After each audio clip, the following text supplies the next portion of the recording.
Cost mines, fertilizer industries, dyes industries, rubber industry, asbestos industry, alkaline battery industry, nickel cadmium battery industry, వీళ్ళందరికీ రెగ్యులర్గా paints వాడే పెయింటర్స్కి, paints లూజ్గా అమ్మే వాళ్ళకి, రోజు ఒక 20 మందికి డైస్ వేస్తుంటే బార్బరు వాళ్ళకి కూడా అన్ని రకాలుగా ఈ క్యాన్సర్స్ వస్తుంటాయి.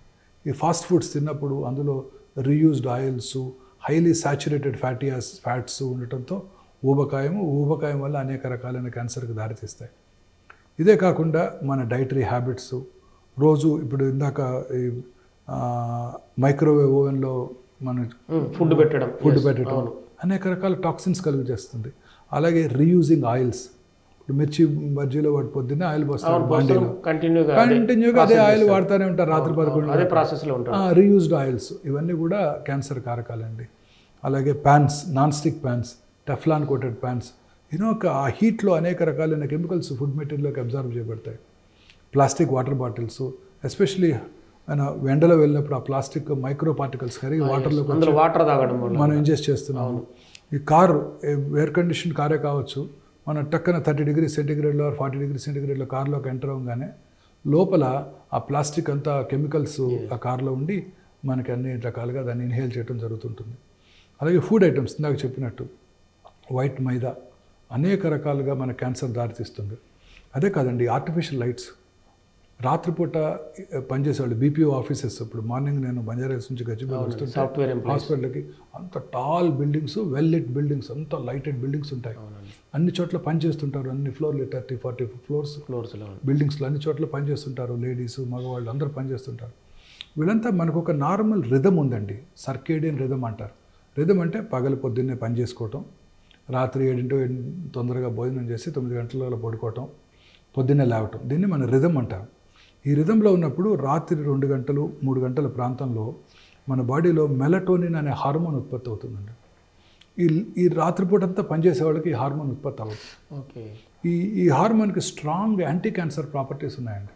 It disturbs your melatonin hormone production. So అసలు లైట్ లేకుండా పడుకోవాలి. ఈ రాత్రిపూట టీవీ చూడటం పూర్తిగా ఆపేయాలి మన పిల్లలందరికీ. మొబైల్ స్క్రీన్ చూడటం మాత్రం వెరీ డేంజరస్. ఆ బ్లూ స్క్రీన్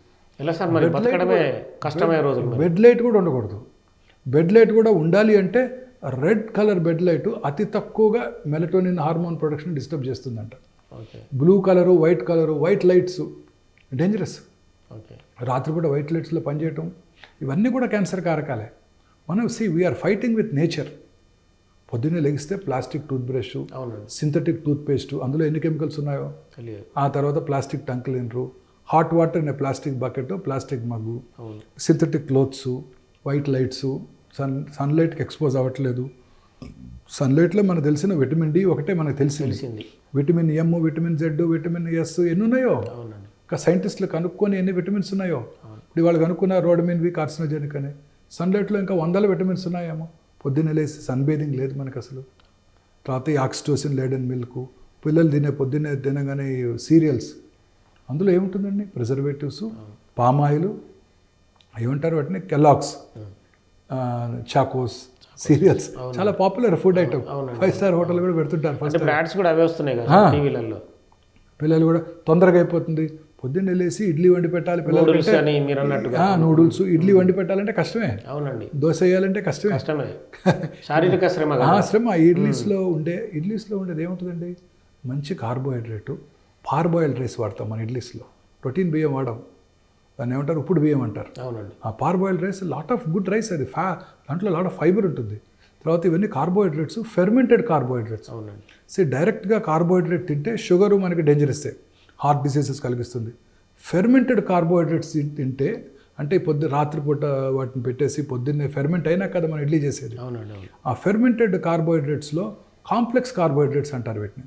అవి మన బాడీకి మంచివి, షుగర్ కలిగించవు, షుగర్కి దారితీయవు. సో ఈ ఫెర్మెంటెడ్ ప్రొడక్ట్స్, ఇడ్లీ చాలా మంచిది మన పిల్లలకి ఇడ్లీ. కానీ మనం ఏం చేస్తున్నాం, సీరియల్స్, ఈ పామాయిల్, ప్రిజర్వేటివ్స్ వాడిన సీరియల్స్, తర్వాత మనం తినే ఫుడ్ ఐటమ్స్ డిస్కస్ చేసాం, పెస్టిసైడ్స్, ఫెర్టిలైజర్స్ అన్నీ కూడా. White rice just plain carbohydrate. దాని బదులు మన దంపుడు బియ్యము, పార్బాయిల్డ్ రైసు ఎంతో మంచివి. ఈ మైదాతో వాడే ప్రతిదీ మైదాతోనే చేస్తారు కదండి. మైసూర్ బోండా దగ్గర నుంచి మైదా, చోలే భటూరా, నాన్స్, రోటీసు, 5-star హోటల్ మైదానే, చీపర్ కదా. కలర్ కూడా బాగుంటుంది, టేస్ట్ కూడా బాగుంటుంది. మీరు తినే ప్రతి స్వీటు మైదాతోనే చేస్తారు. మైదాతోనే చేస్తారు. ఆల్మండ్ హౌస్ కానివ్వండి, పులారెడ్లో కానివ్వండి, ఎక్కడైనా మైదాతోనే చేస్తారు. బేకరీ ఐటమ్స్ అన్నీ కూడా మైదాతోనే చేస్తారు. తయారు చేస్తారు. ఈ మైదాలో ఉన్న అనేక కెమికల్స్ మనకు క్యాన్సర్ కలిగిస్తాయి. పైగా అన్ని ఫ్యాటీ ఫుడ్స్, ఊబకాయము. సో రెగ్యులర్గా మనం ఈ fresh fruits, Chinese dragon fruit, kiwi fruit తినకర్లా.